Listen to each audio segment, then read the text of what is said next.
Ya en estos momentos se encuentra nuestro invitado con nosotros, que es José Daniel López, a quien quiero agradecer infinitamente por abrirle este espacio a CEPI, que es el Centro de Estudio de Política Internacional.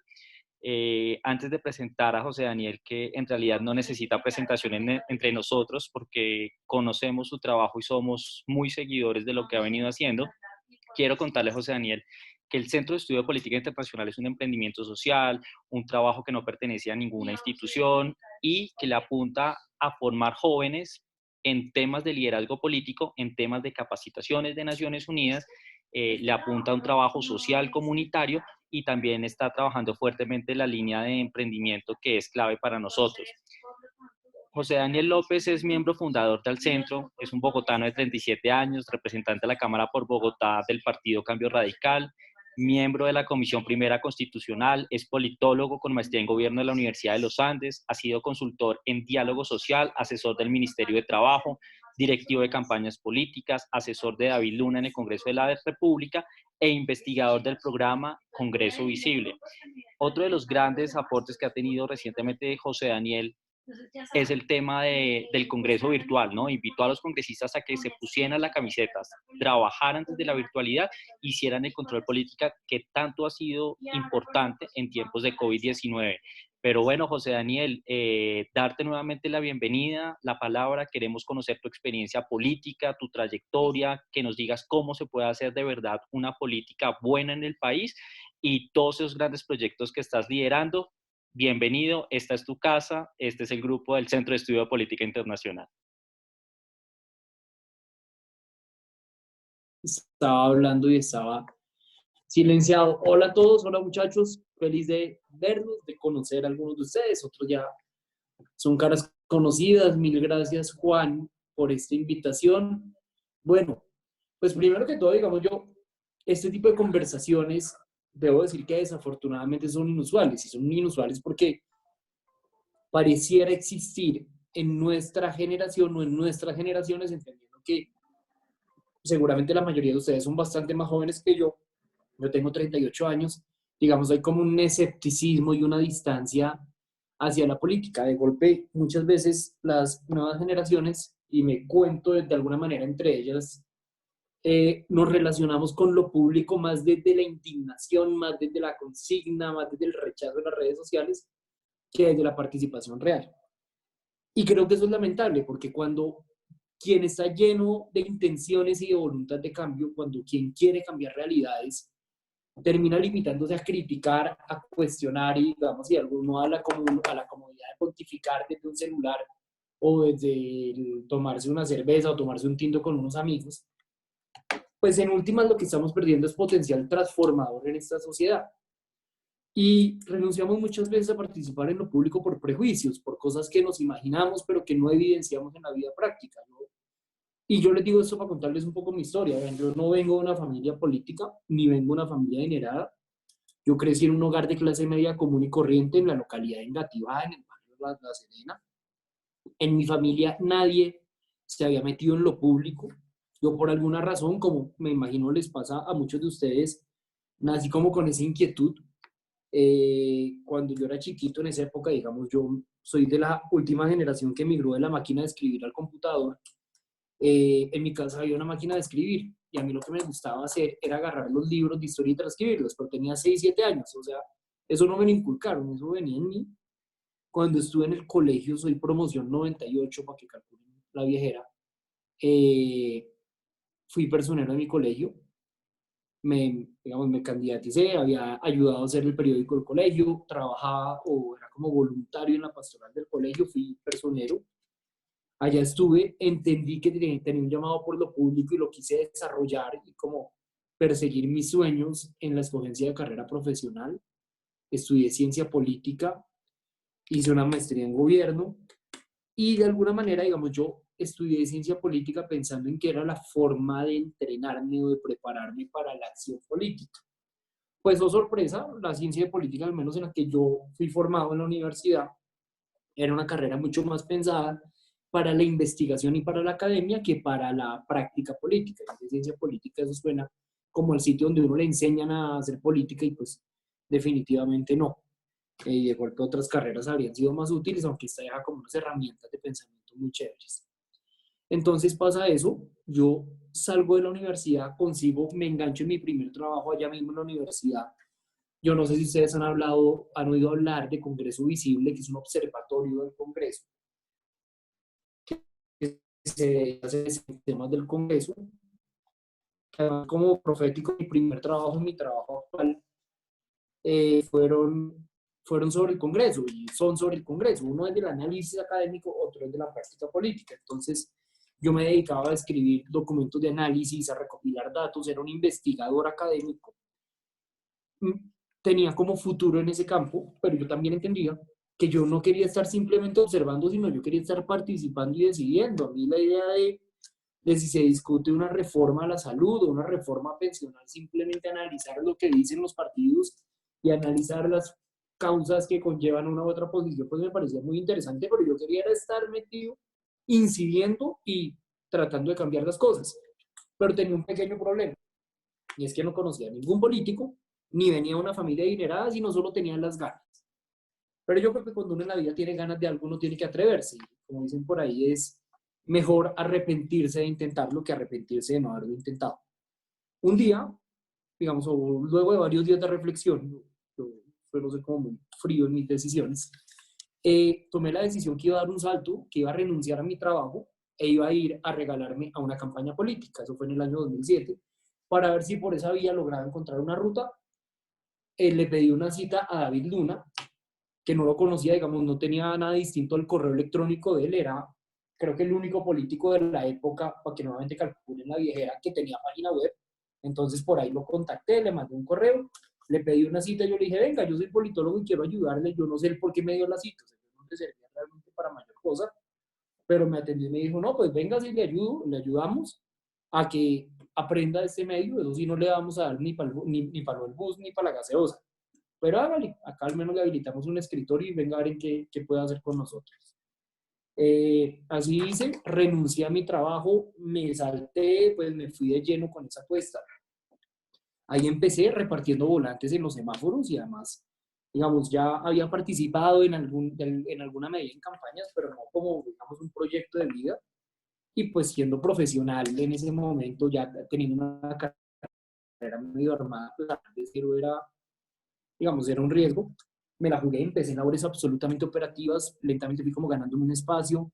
David, al cabo de los meses o de los años, me invita a trabajar en el Congreso de la República al lado de él, una super escuela, uno de los mejores congresistas de la época.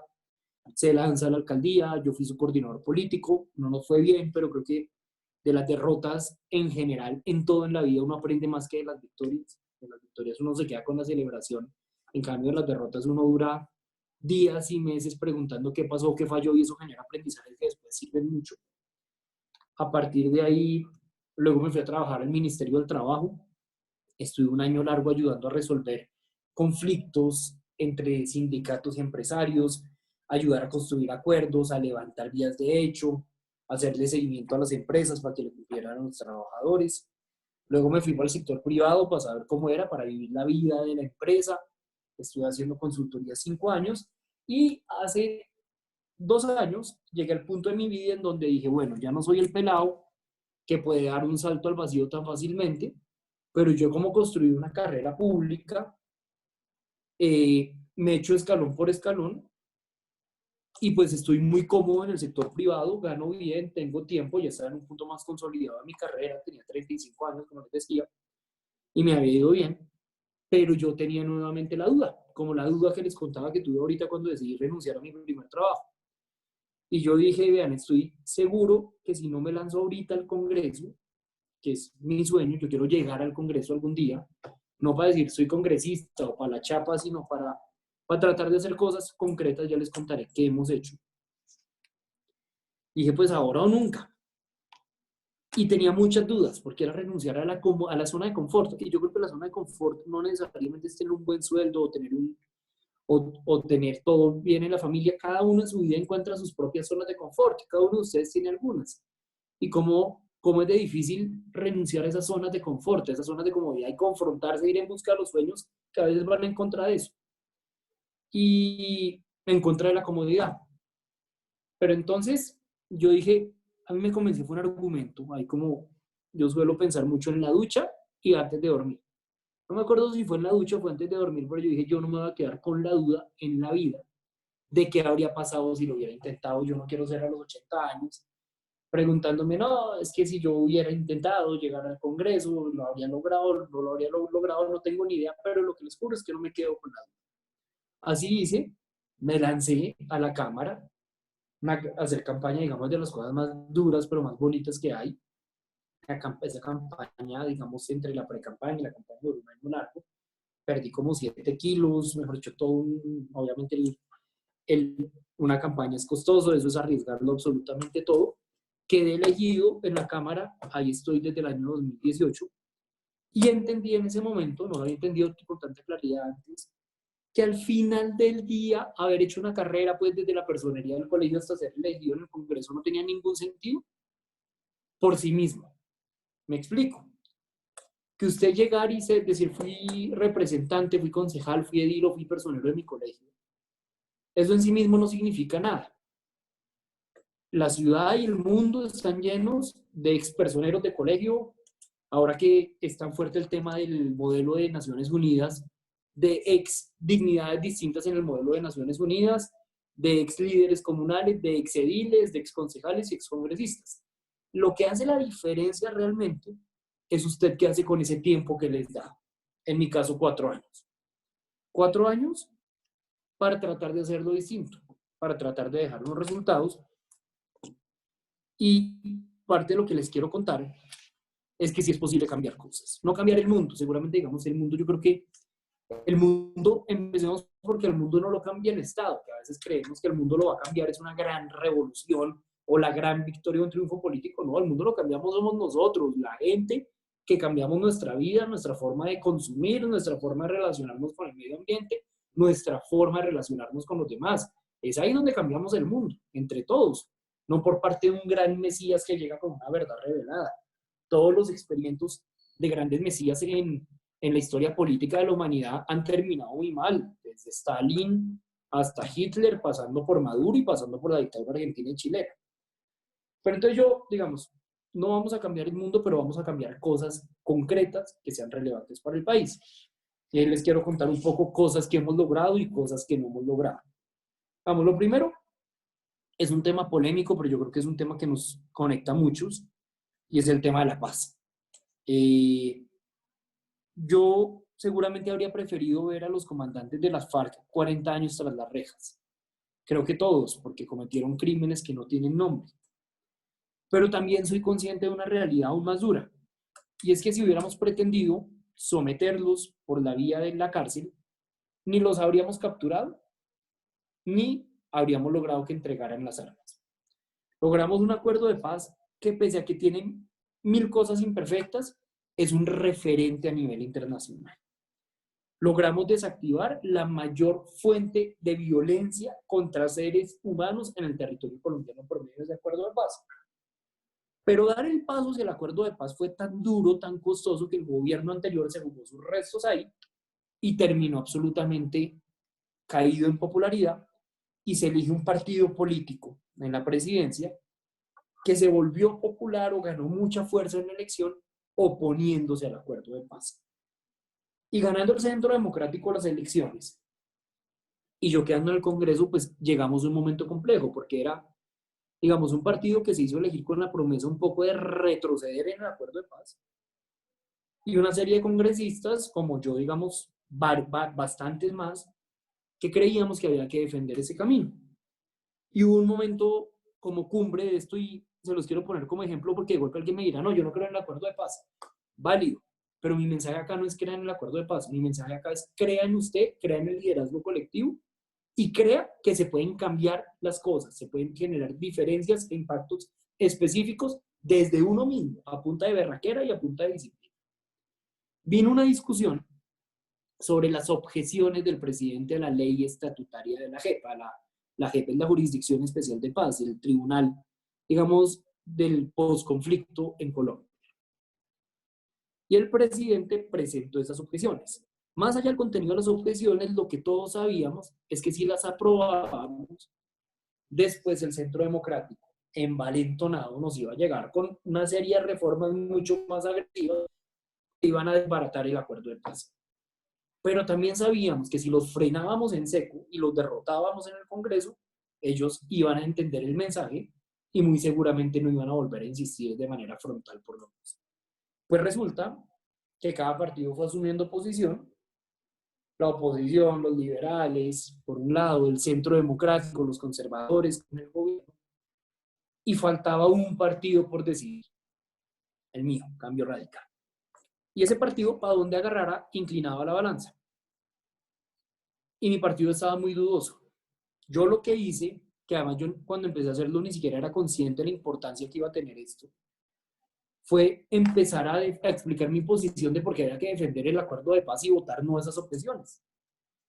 Y le di, a veces sin creer mucho en lo que podía lograr, pero más como por convicción y por firmeza, por ética. Cuando me di cuenta, había convencido al partido de mi posición. Logramos fijar una posición de bancada y hundimos las objeciones y defendimos el acuerdo de paz. Y esta es la historia, digamos, de una persona como cualquiera de ustedes. O sea, esto no me la enseñó mi abuelo o mi papá que fue presidente. Ninguno de ellos fue presidente ni de la Junta del Barrio. Yo simplemente soñé la posibilidad de incidir, como cualquiera de ustedes seguramente lo sueñan hoy. Me encaminé en eso y pudo pasar este tipo de cosas. Otros ejemplos.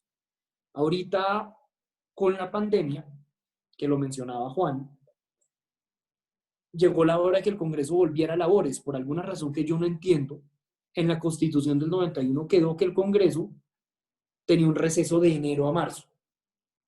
Entonces llegó el 16 de marzo, fecha en la que volvíamos. Y resulta que como había cuarentena, los presidentes de Cámara y Senado decidieron no citar a sesiones. Y eso es muy grave, porque yo sé que el Congreso es muy desprestigiado, pero cuando una democracia no tiene un Congreso operando, no es democracia. No crean ustedes, muchachos, que la democracia es simplemente la sucesión de elecciones. En Cuba también hay elecciones. Muchas de las dictaduras militares en Sudamérica y Centroamérica hacían elecciones. Esa no es la democracia. En Venezuela hacen elecciones. Injustas, desiguales, pero hay elecciones, digamos, de lado y lado. Hitler, Adolfo Hitler, el peor de los dictadores del siglo XX, ganó en unas elecciones. ¿Qué es lo que hace una democracia más allá de elecciones? Que haya equilibrio de poderes. ¿Qué es equilibrio de poderes? Que hay un gobierno que lidera, ejecuta los recursos públicos, pero por otro lado hay un Congreso diverso de distintos partidos que controla y cuestiona la acción del gobierno. Y en medio de todo eso estábamos en pandemia y el gobierno con facultades extraordinarias por el estado de emergencia, que estaba en todo su derecho de, digamos, de decretar la emergencia económica. Y pues en la práctica, por el temor a contagiar, empezamos calladitos a insistir en que el Congreso sesionara virtualmente. Armamos una propuesta, invitamos a varios congresistas, más de 50 la firmamos, el presidente sacó un decreto que resolvía, digamos, la duda legal y el Congreso volvió a funcionar. Y ahora, hace unos días surgió la duda si el Congreso debía sesionar solo virtualmente o si también debíamos ir al recinto. Y ayer logramos un acuerdo con el Centro Democrático, con los petristas, con los liberales, con los conservadores, con todo el mundo, liderado también desde acá, para que determináramos que el Congreso, unos iban a ir al recinto, no más de 50 por la restricción, más iban de manera virtual y cerrada la discusión. Hemos sacado adelante temas muy, de pronto menos sexys que el que les nombraba al comienzo, pero muy, muy bonitos también. Aprobamos luego de 7 intentos que habían pasado por el Congreso la segunda vuelta para elegir al alcalde de Bogotá. Estamos liderando una reforma concertada con toda la bancada de Bogotá para sacar adelante la reforma al Estatuto Orgánico de Bogotá, que es la Constitución de Bogotá. Tenemos unas leyes sociales que son una belleza. Una, por ejemplo, sobre los jóvenes, que es la ley de pasantías, que ayuda a que esas monitorías, esas prácticas que hagan en la universidad les valgan después como experiencia profesional Porque hoy quienes ya se hayan graduado de la universidad no me van a dejar mentir. Ustedes salen con el diploma universitario a buscar trabajo y no les dan trabajo porque no tienen experiencia. Pero ¿cómo van a acumular experiencia si no les dan trabajo? Es un círculo vicioso. Por esa razón, con la ley de pasantías, que tenemos a 2 debates de ser aprobada, logramos que las monitorías, las prácticas, las pasantías valgan como experiencia profesional. Otro proyecto de ley que hoy aprobamos en primer debate, el de licencia compartida, para que mujeres y hombres, si así lo quieren, puedan intercambiar sus días y semanas de licencia. Y también para que el hombre pase de tener 8 días a 4 semanas de licencia de paternidad. ¿Para qué? Para combatir y reducir incentivos para la discriminación laboral contra las mujeres. Vean, es increíble. Hoy en Colombia las mujeres se gradúan más de la universidad que los hombres, estudian más, van más al posgrado, se gradúan más del posgrado, pero tienen 8% más de desempleo y en promedio las mujeres ganan 21% menos que los hombres. Con este proyecto de ley, ¿qué hacemos? Generar incentivos que las mujeres no las discriminen en razón a la consideración de la licencia de maternidad y que los hombres empecemos a tener también licencias de paternidad más largas, para que la brecha no sea tan grande, pero además para entender algo, que es un tema cultural y que seguramente las nuevas generaciones lo tenemos incorporado. Y es que, señores, cuando nosotros ayudamos en la casa a lavar la loza o a barrer el piso, no estamos ayudando, es nuestra corresponsabilidad. Ese no es un rol de las mujeres en el que a veces entramos a ayudar, no, parejito, es igual. Responsabilidad, yo vivo con mi esposa, y es responsabilidad de ella y es responsabilidad mía. Ella se encarga de la cocina porque yo quemo lo que sea, pero yo lavo la loza.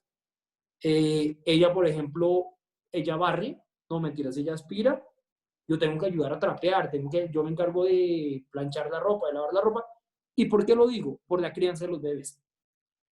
Porque existe todavía la visión tradicional que la mujer es la que cría en la casa y el hombre es el que sale y provee el hogar, como el macho proveedor y la mujer encargada del hogar. Y resulta que hoy no, resulta que hoy los hombres ya no ayudamos en la crianza de los hijos, los hombres somos corresponsables de la crianza de nuestros hijos. Hoy quedamos embarazados los dos. Vivamos o no vivamos juntos, haya una unión libre, un matrimonio, lo que sea, o no haya relación de por medio, pero es corresponsabilidad. Entonces ese proyecto lo sacamos adelante, tenemos lo sacamos adelante en primer debate, nos faltan 3, eso pasó hoy. Sacamos adelante el proyecto de ley del empleo para el adulto mayor, solo le falta un debate en donde le vamos a dar beneficios en impuesto de renta del 120% a empresas que contraten a mujeres mayores de 57 años y a hombres mayores de 62 años que no hayan logrado pensionarse para facilitar la vinculación de los adultos mayores al mercado laboral. Y todo esto, digamos, todo esto nació como en el sueño de mucha gente, se hacía un proyecto colectivo, impulsado desde el centro, desde una plataforma, impulsado digamos, con muchísima gente, pero en últimas es un sueño que nació como les nacen los sueños a ustedes, de golpe en una habitación de una casa normal, sin grandes apellidos, sin grandes salones, simplemente proponiéndose las metas y las tareas. ¿Qué es lo que ayuda a que las cosas pasen? Yo creo que uno, ser muy organizado, muy disciplinado. Y 2, entender que las cosas llegan a su tiempo. Yo a veces veo que muchos jóvenes, si no logran ser absolutamente exitosos en todos los aspectos de su vida a los 22 o 25 años o a los 18 años, ya están absolutamente desesperados. Yo a mis 25 años empecé mi carrera política y empecé repartiendo volantes. E hice fila 13 años hasta que tuve la posibilidad de 11 años.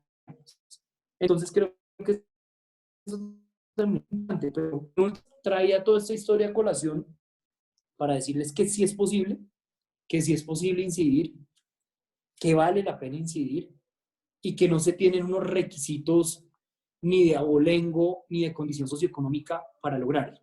Todos podemos si nos lo proponemos. Y que acá mucho mejor que andar indignados y criticando en las redes sociales, que por supuesto es válido y es legítimo, pues es venga, si no le gusta algo, transforme. No le gusta la forma en la que está, digamos, no le gusta la forma en la que funcionan las cosas en su colegio o en su universidad, No se dedique a criticar ni a darle palo al rector, ayude a cambiar las cosas, métase en el gobierno estudiantil, inténtelo por lo menos. No le gustan las cosas en su localidad, métase a la Junta Administradora local y ponga su granito de arena para que sean distintas. No le gustan las cosas en el país, trabaje para transformarlas desde donde se pueden transformar, que hay muchos sitios. Lo público es solo uno de esos sitios. Desde el emprendimiento se cambian vidas, generando empleo, produciendo sueños, llevándole felicidad a la gente, inspirando a otros. Desde la vocación de cada uno se puede cambiar, pero el llamado sí es ese. Es hoy, más en un mundo interconectado de redes sociales, en un mundo en donde usted no necesita salir en el tiempo para dar una opinión, sino que la da simplemente haciendo clic acá. Pues yo creo que hoy más que nunca, digamos, es posible soñarse estas cosas, pero esa punta de disciplina, que eso que uno se sueña es lo que termina volviendo realidad. Entonces, no, me parece muy, muy chévere el espacio, Juan. Gracias por la invitación. Y muchachos, este es un pedacito de mi historia muy resumido. Por favor, lo que quieran preguntar, criticar, comentar, adelante con toda confianza. José Daniel, muchas gracias. De verdad, es una historia supremamente inspiradora. Creo que es lo que estos jóvenes necesitan escuchar porque muy seguramente quieren seguir tus pasos y sobre todo un buen ejemplo para hacer un buen congreso, unas buenas normas y construir país que definitivamente es lo que más necesitamos. Eric, que es uno de los más entusiastas acá siguiendo tu carrera política, quiere contarnos algo y quiere preguntarte algunas cosas. Eric, tienes la palabra. Bueno, primero que nada, buenas noches Hola, Eric. o buenas tardes, dependiendo. Segundo, pues yo no tengo simplemente una pregunta, de hecho tengo tres que van muy relacionados con su historia política y pues con lo que me he informado. Por ejemplo, en la entrevista que realizó en Al Centro con David Luna, de la ley del adulto mayor, pues precisamente también me he dado cuenta de que usted ponía un ejemplo. De cada cuatro hombres, bueno, de cada cuatro personas que ya deberían estar pensionadas, solamente uno está pensionado y el resto tiene que estar realizando trabajos informales. Ese fue uno de los pequeños datos que dejó, por ejemplo, el centro. Pero bueno, ya yendo más hacia mis preguntas. Tomando en cuenta de que pues la Cámara de Representantes realmente lleva ya un buen tiempo, exactamente si no estoy mal, desde el 14 de abril, realizando pues diferentes sesiones virtuales. ¿Cree usted que pues es conveniente que se realicen de una vez presenciales en vez de aplazarlo por conveniencia, siguiendo pues obviamente las ideas del Ministerio de Salud? Okay. Si quieres, haz las preguntas y te las, o hacemos como una ronda de preguntas y contesto al final. Ok, otra cosa. Tengo entendido que pues usted no está totalmente en contra de la idea de que Duque y Claudia López estén ciertamente compitiendo, pues por la idea de solucionar de mejor manera pues la crisis. Teniendo en cuenta por qué es así y pues se puede poner ejemplos de las cosas que pueden beneficiarnos de este tipo de competencia. Okay. Y aparte, para terminar, ¿qué tan orgulloso se debe sentir usted, que fue pues uno de los que impulsó precisamente el acuerdo de paz y pues que actualmente, por ejemplo, en las sesiones virtuales de la Cámara, bueno, del Congreso en general, se han realizado correcciones a los de, bueno, se han adherido ideas o correcciones a los decretos legislativos del presidente, tal es el caso del 538 y el 533, por parte del Partido de las FARC? Ya esas serían mis preguntas. Listo, de una, don Eric. Ahorita le contesto. Listo. Bueno, entonces siguiendo aquí, creo que tenemos también Camilo Ávila, quería preguntarnos algo. Sí, yo tengo una principal pregunta y es la siguiente. ¿Es conveniente o no la rivalidad entre políticos de un mismo partido?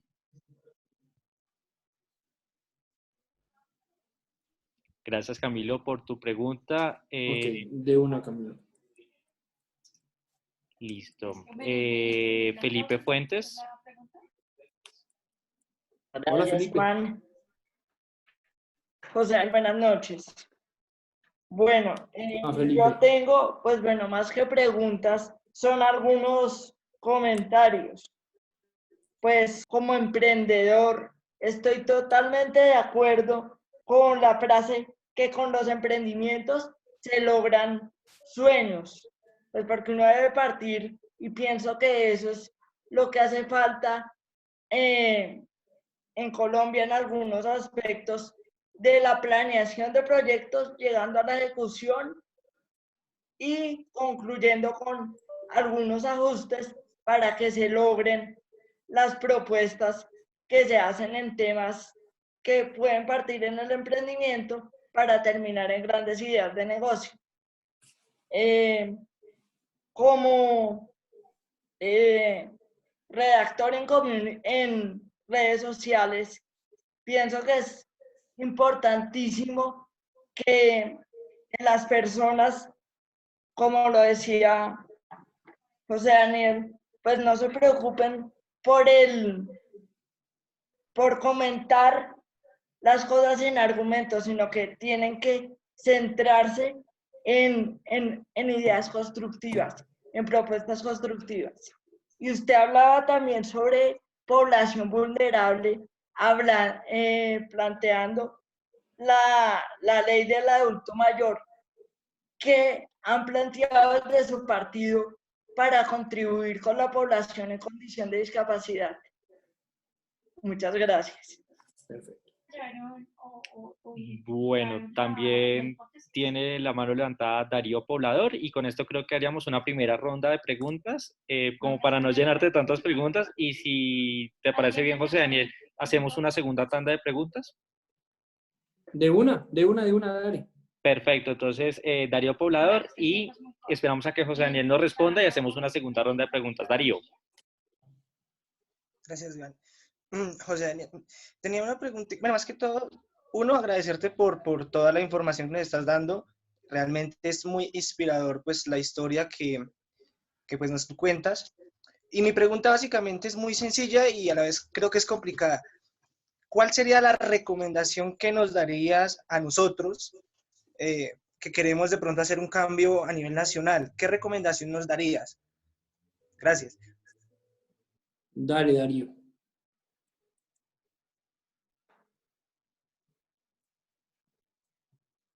Bueno, muy bien. Acá mientras termino de anotar la pregunta de Darío. Bueno, arranco por Eric. Eric nos hace 3 preguntas muy juicioso. La conveniencia de las sesiones presenciales, digamos, yo creo que ya logramos llegar al modelo mixto que combina las sesiones virtuales, las que se han venido viendo, con las presenciales. ¿Cuál ha sido, digamos, un poco la dificultad de las sesiones virtuales? Creo que han ayudado montones, hemos podido sacar proyectos por ahí, se ha podido hacer control político, pero creo que hay 2 problemas. Uno es claro que los debates de control político, sobre todo en la plenaria, han perdido fuerza. No es lo mismo cuando usted puede confrontar a un ministro de manera personal, interpelarlo, exigir explicaciones, a que tener que esperar un turno eterno en una plataforma. Eso es verdad. Y segundo, creo que también la política tiene mucho de simbólico. La política, digamos, deben ser acciones concretas, pero la estética y lo simbólico son muy importantes. Y yo sí entiendo, y esto lo vine a entender con el paso de los días, que la presencia física de los servidores públicos en sitios de trabajo puede ser importante para el país. Desde el punto de vista simbólico, que yo pueda expresar mis ideas por este medio, lo pueda expresar físicamente, pues para efectos prácticos de pronto es lo mismo. Y esta conversación la podríamos tener también presencialmente y el resultado y la sensación sería muy parecida. Pero entiendo que era un símbolo de por medio. Pero sobre todo lo más grave, Eric, es que estábamos trancados en el Congreso en una discusión de si sesionábamos presencialmente o virtualmente. O sea, estamos en una pandemia, los emprendedores quebrándose, las familias pasándola supremamente mal, el gobierno con superpoderes y nosotros como en una cápsula, como si fuéramos una especie de duques o de condesas, en una discusión sobre si nos reunimos en persona o virtual. Por eso, habiendo yo promovido las sesiones virtuales, mi voluntad fue, venga, salgamos de esta discusión, movamos al Congreso hacia los temas importantes, concentrémonos solamente en el tema de lo importante y de los resultados. Y así hicimos y lo logramos. Número uno. Número dos, digamos, mucha gente critica al presidente Duque y a la alcaldesa Claudia López porque compiten. Y yo también creo que compiten. Y también preferiría que sus diferencias las tramitaran más en privado que por medio de los micrófonos. Pero ¿qué creo que ha pasado que es positivo? Que en la medida en la que compiten, pasa lo que ocurre cuando hay competencia. Y es que, digamos, cuando ustedes, si practican cualquier deporte, se enfrentan al equipo que más dificultad les genera, ustedes sacan lo mejor de ustedes, su mejor repertorio de jugadas, su máximo estado físico lo sacan en ese partido. Como Duque y Claudia están en la práctica en una especie de competencia, siento que eso ha ayudado a que los dos saquen lo mejor de cada uno. Claudia, por ejemplo, hay que reconocerlo, el aislamiento preventivo lo empezó ella en Bogotá y se volvió una experiencia nacional. La preocupación por el impacto económico de la cuarentena lo empieza Duque, ahora lo sigue Claudia en Bogotá. Creo que esta competencia ha ayudado a que cada uno marque el paso y traiga elementos sobre la mesa. Ahora, solo digo una cosa ahí a modo de paréntesis, y es, yo entiendo que había que flexibilizar la economía porque la gente y las familias estaban toteadas.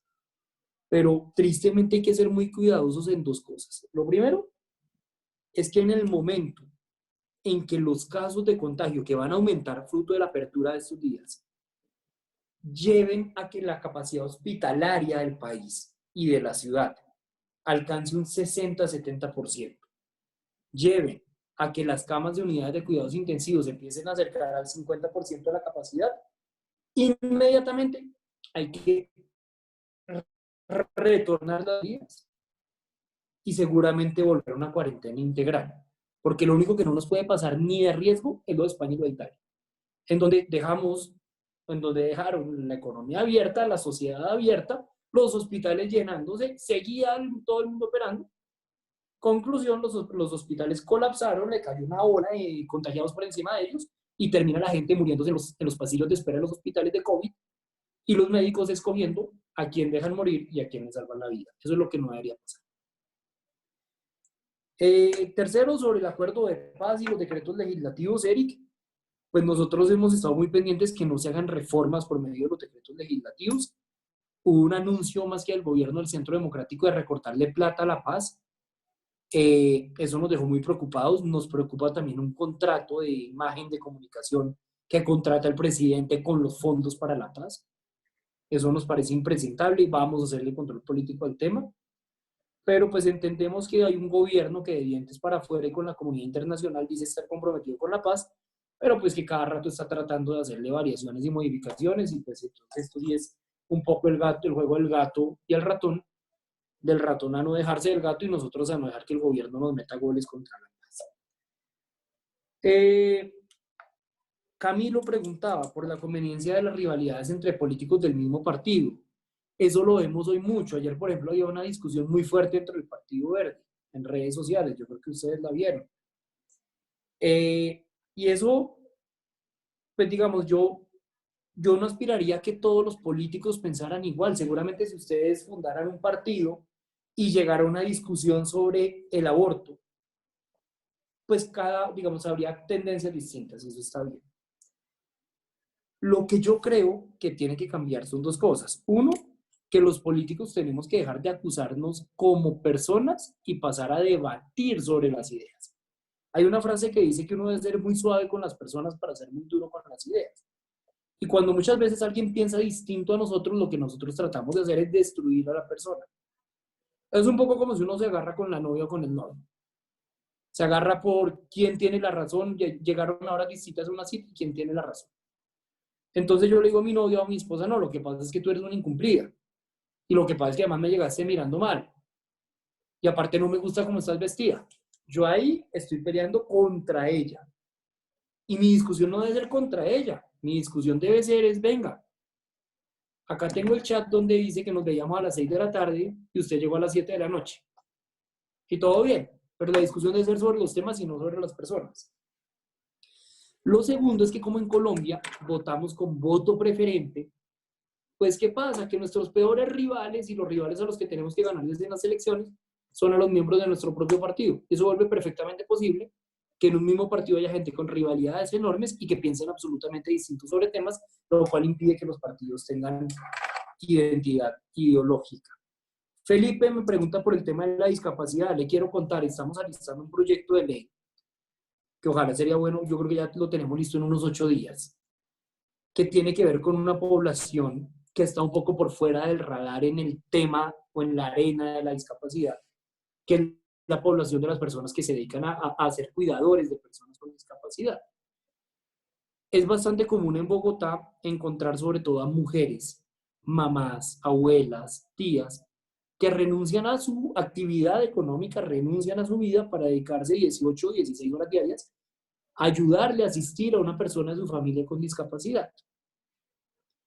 Y pues eso implica en la práctica que esas personas, generalmente mujeres, vuelvo y digo, digamos, el cuidado en esta sociedad que sigue siendo machista, lo ejercen en gran medida las mujeres todavía, pues estas personas por dedicarse al cuidado renuncian a su posibilidad de generar ingresos, y no solo la posibilidad de generar ingresos, renuncian a su proyecto de vida. Con este proyecto de ley estamos proponiendo varias cosas. Lo primero, la formación certificada de los cuidadores en el SENA, para que esa sea una actividad que puedan adelantar de manera profesional. En muchos casos, las cuidadoras, los cuidadores tienen un conocimiento enorme sobre la discapacidad que adquirieron fue por la práctica. Pero llega y la persona con discapacidad a la que cuidaban fallece o mejoran sus condiciones, no necesita el cuidado y todo ese conocimiento se pierde. Con esa certificación lo que buscamos es que pueda ponerse a disposición del mercado laboral. Segundo, buscamos que tengan opciones preferentes para el teletrabajo, el trabajo de la casa, que eso sí que hemos aprendido en la pandemia. Y en muchos casos una persona que se dedica a ser cuidador de alguien con discapacidad sí tendría el tiempo y la posibilidad de trabajar desde la casa mientras ayuda a la persona que tiene bajo su cuidado. Y lo tercero es que en algunos casos de determinadas situaciones de discapacidad específicas, las EPS prestan servicios u ordenan servicios al paciente de enfermería permanente, auxiliar de enfermería, y termina pasando una cosa absurda. Y es que la persona, la cuidadora, que vive en la casa, que conoce a su paciente con la que hay una relación fraterna, podría prestar ese servicio, pero terminan contratando a una persona que vive al otro lado de la ciudad. Nosotros que estamos diciendo que se pueda contratar para la prestación de ese servicio a quien preste la labor de cuidado, siempre y cuando esté capacitada para eso. Muy bien. Darío, ¿qué le recomiendo a los jóvenes? Dos cosas. Uno, sálganse de la indignación y métanse a la transformación. Y no es a la transformación del país, del modelo, del sistema, no. Transformar su entorno, es transformar su barrio. Si están mamados, perdón, que el parque esté feo porque no arman una campaña y empiezan a recoger plata para ponerlo un poquito más bonito, para pintarlo. Si no les gusta el problema del bullying en su colegio o en su universidad, porque no se quedan simplemente en la queja y más bien van más allá de la queja y tratan de producir transformaciones. Y en vez de criticar a la política, que hay que criticarla porque se cometen muchos errores, tómense la política y tómense el poder desde el gobierno escolar, desde el gobierno estudiantil, desde las juntas administradoras locales, y así se empieza a construir un camino de transformación. Les recomiendo eso, que pasen de la indignación a la participación, a la transformación. Y segundo, esto es tal vez lo más importante, los que se quieren meter en política, nunca olviden su para qué.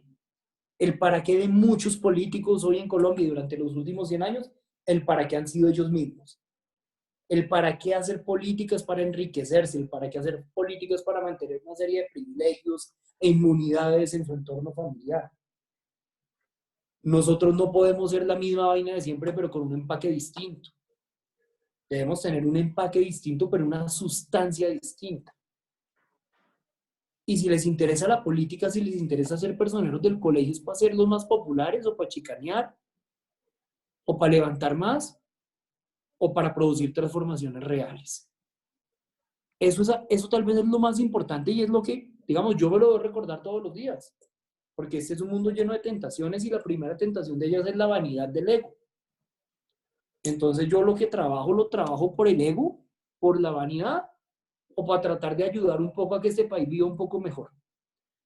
Cuando el para qué les falle o se les olvide, mejor sálganse de este juego. Pero creo que es eso. No se olviden de su para qué. Es eso, Juan. Muy bien, José Daniel, muchísimas gracias. Por aquí, Julián Chitiva, Daniel y Abril están en cola para preguntar. Julián. Bien, hola José. Pues yo Hola, deseo Julián. hacerte dos preguntas. Una se fundamenta en el Congreso y el planteamiento de las sesiones semipresenciales. Entonces mi pregunta es, ¿cómo van a funcionar estas sesiones y cuál es tu opinión ante ello? Y Ok. de la misma manera, teniendo en cuenta pues, la participación política en el proceso de paz y que el Estado de una u otra manera recientemente le volvió a apoyar a la paz, ¿qué opina del decreto del sometimiento a la justicia? Y si es acaso una medida adecuada para Colombia. Muy bien. Muchas gracias, Julián. Daniel Rodríguez. Sí, ya. Hola, Daniel. Yo tenía una pregunta un poco más, como más de personal, puede ser, un poco. Me parece muy curioso porque de verdad yo admiro a José Daniel y me parece un congresista muy, muy recto. Y por eso va mi pregunta a José Daniel, o sea, ¿por qué o cómo llega a un partido como Cambio Radical? Que muchas personas, que hasta la actual alcaldesa lo llamó un concierto para delinquir con personería jurídica. Eh, me da mucha curiosidad saber eh, cómo José Daniel llega allá y cómo y si tiene alguna como algo que decir acerca de esto, no sé. Ok. Daniel, muchas gracias. Abril. Hola, José Daniel, Hola, mucho Abril. gusto. Mi pregunta va muy guiada a la pregunta de Chitiva y es ¿qué consecuencias puede traer este decreto 601 para Colombia, viendo que estos partidos tal vez o las guerrillas pueden reaccionar de una manera no tan esperada como se establece? Ok. Es lo de sometimiento a la justicia, ¿cierto, Abril? Listo. Sí, sí, el decreto 601. Dale. Listo. Sigue Roxana Méndez. Problemas de micrófono. Hola José Daniel. No, Hola, pues Roxana. yo quería preguntarte que, o sea, para nadie es un secreto que en el Congreso siempre hay diferencias, pero tú al inicio de la charla dijiste que lograste poner a tu bancada de acuerdo, entonces yo quería preguntarte, ¿tú qué tips usas o qué cosas nos recomiendan para hacer de la negociación algo efectivo? O sea, ¿cómo haces para persuadir a las personas? Porque a veces los argumentos y la información no basta. Entonces, ¿qué otros elementos usas para convencer a las personas de que lo que tú dices es así? Vale. Bueno. ¿Hay más preguntas? No, terminamos la ronda con Roxana. Listo, dale, porque creo que después de esta ronda tengo que salir, entonces si hubiera más preguntas, hagámoslas de una vez. Bueno, ¿alguien más que quiera preguntar? Eric creo que quiere, es que Eric es súper fan tuyo, entonces va a aprovechar y cerraríamos entonces con Eric. Cuéntanos, Eric. Dale. Sé que es muy relacionado con la primera pregunta que hice sobre Claudia López y Duque, sin embargo, quiero mencionar algo. Pues principalmente sabido que han habido contradicciones en sus políticas.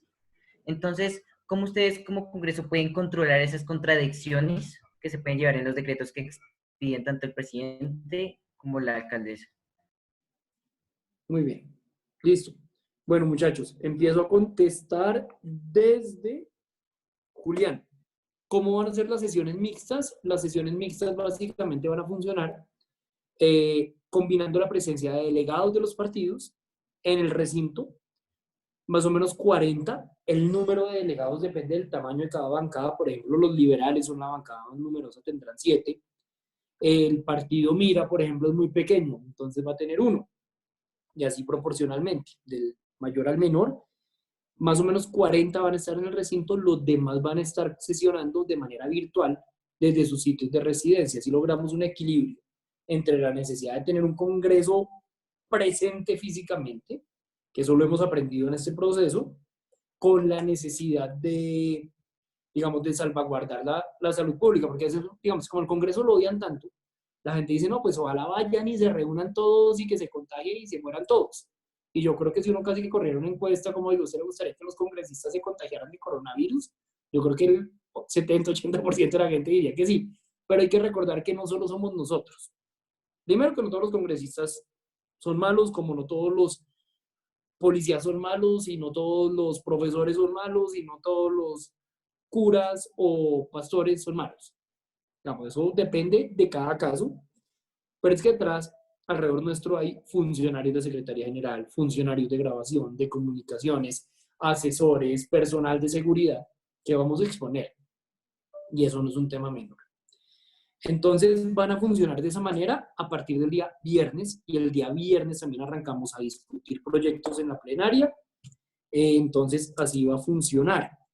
Abril y Julián me preguntaban por el decreto de sometimiento de la justicia.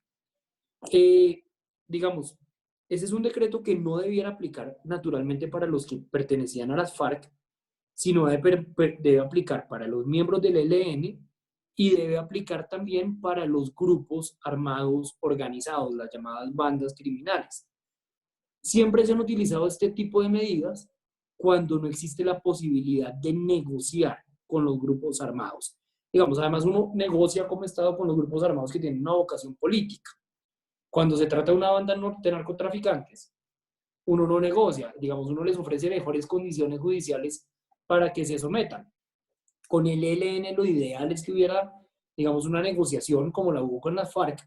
¿El problema cuál es? El problema es que el ELN por dentro, esto hay que entenderlo bien.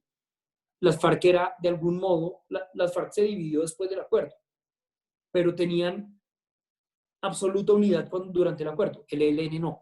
El ELN tiene una vertiente que es la vertiente vieja, que hoy está en Cuba, que se la jugó por la negociación, y tiene una vertiente nueva, que es la de Arauca, que comanda alias Pablito, que ahora está en Venezuela, que es una vertiente mucho más, digamos, mucho más poderosa en primer lugar, por las rentas del narcotráfico, de la extorsión petrolera, de la extorsión ganadera, mucho más militarista y mucho más, y digamos, si están volvemos a la zona de confort, tienen dinero, tienen poder militar, gobiernan zonas del territorio colombiano y del territorio venezolano, entonces, ¿para qué el acuerdo de paz?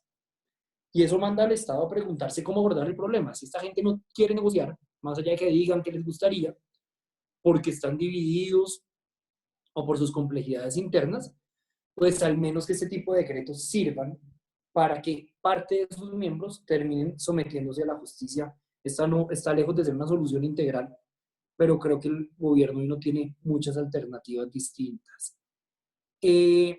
Daniel preguntaba por qué cambio radical. Me la paso contestando esa pregunta, pues yo, digamos, ese es uno de los retos mayores para mí, y se lo contesto con dos frases.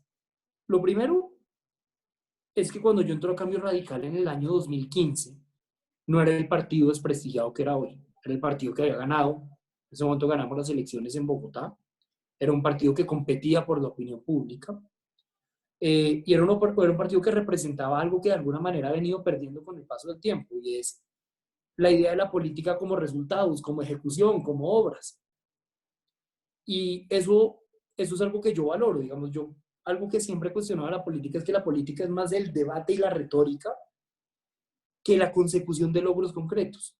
Pero lo segundo, tal vez el argumento por el cual sigo acá y seguiré, digamos, al menos hasta que termine el periodo, seguramente yo no me veo mucho más tiempo acá, porque si el partido no cambia, pues yo tengo que saber hasta qué punto doy una lucha interna, intento transformarlo, pero si no logro transformarlo, no me voy a enterrar con el partido, ni me voy a quedar en algo con lo cual yo no coincida éticamente.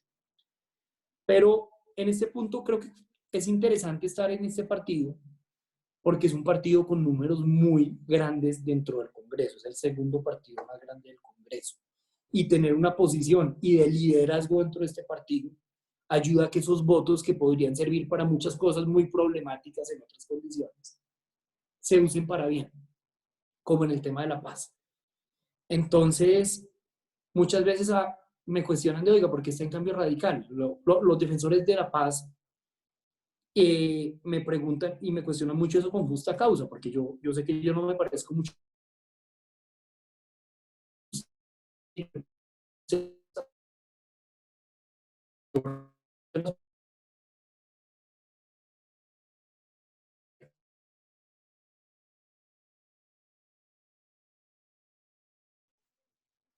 Pues digamos, eso cada uno tiene, digamos, como su estilo, pero yo qué te digo, primero, creo que construir acuerdos cuando uno se para como en el rol del que lo construye y el que lo concerta, como me tocó para el tema de las sesiones mixtas, lo primero es renunciar a pretensiones propias. Si tú quieres poner de acuerdo a varias personas alrededor tuyo, no puedes pretender ponerlos de acuerdo en torno a lo que tú quieres y a lo que tú piensas, sino tienes que tener flexibilidad suficiente para que ese punto medio que logras encontrar entre las partes, pues sea ese punto medio y no el que tú te sueñas. Porque si tú te vas a sentar con la izquierda más izquierda y con la derecha más derecha esperando a que todos copien tu posición personal, pues eso simplemente no va a pasar. Segundo, la construcción de acuerdos tiene mucho más de dosis de conversación uno por uno que de conversaciones colectivas. Si yo, por ejemplo, quisiera, pero estos son estilos, si yo quisiera que todos nos pusiéramos de acuerdo, vamos entre todos a comprar unos tenis y una marca de tenis.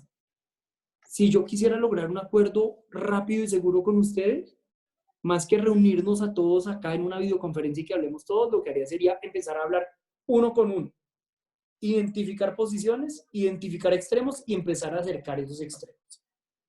Tercero, muchísima paciencia y no juzgar a nadie.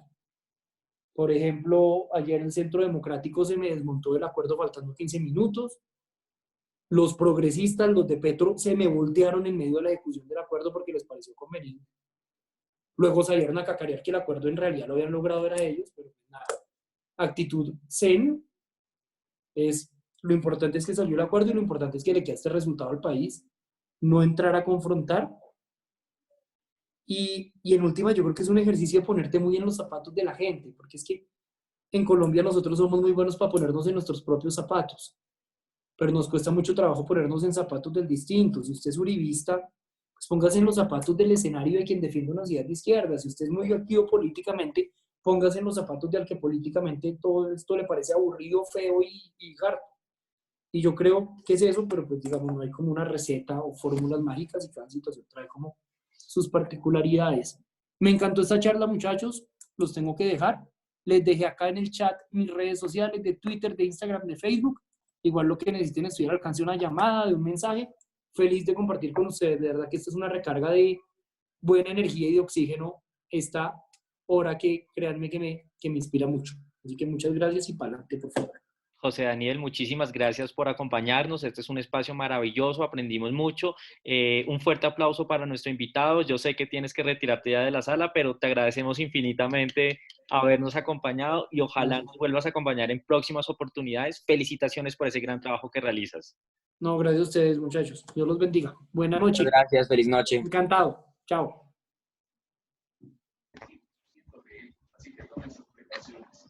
Bueno, chicos, ¿cómo les pareció el encuentro?